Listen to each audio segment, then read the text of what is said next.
बहुत समय पहले की बात है। उज्जैनी वर्तमान उज्जैन पर एक महान सम्राट राज्य करता था, सम्राट विक्रमादित्य। वह केवल पराक्रमी योद्धा ही नहीं था, बल्कि न्यायप्रिय, विद्वान और जनता का सच्चा सेवक भी था।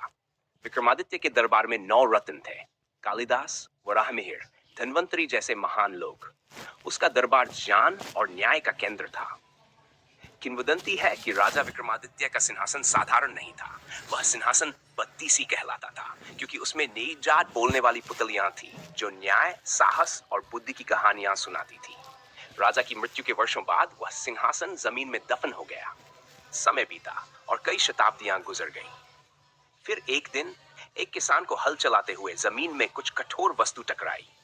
उसने खोदना शुरू किया और वह चकित रह गया। वहां वही सिंहासन बत्तीसी दबा था।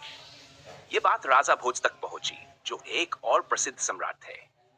राजा भोज ने जैसे ही सिंहासन पर बैठने की कोशिश की, एक पुतली जीवित हो उठी और बोली, ठहरो, क्या तुम उतने ही न्यायप्रिय हो जितने विक्रमादित्य थे? राजा भोज चकित रह गए। हर बार जब वे बैठने जाते, एक नई पुतली जीवंत होती और सम्राट विक्रमादित्य की एक गाथा सुनाती। कैसे उन्होंने किसी गरीब की मदद की, कैसे उन्होंने अपने राज्य की रक्षा के लिए अपनी जान जोखिम में डाली, या कैसे उन्होंने बिना पक्षपात न्याय किया। खिंचाच कहानियां। और हर बार भोज चुपचाप खड़े होकर सोचते, क्या मैं वास्तव में इस योग्य हूं? अंत में राजा भोज ने विनम्र होकर कहा, मैंने बहुत कुछ सीखा, पर अभी मैं उस सिंहासन का अधिकारी नहीं हूं। सीख, सच्चा नेतृत्व शक्ति में नहीं, बल्कि सेवा, न्याय और त्याग में होता है। इतिहास उन्हीं को याद रखता है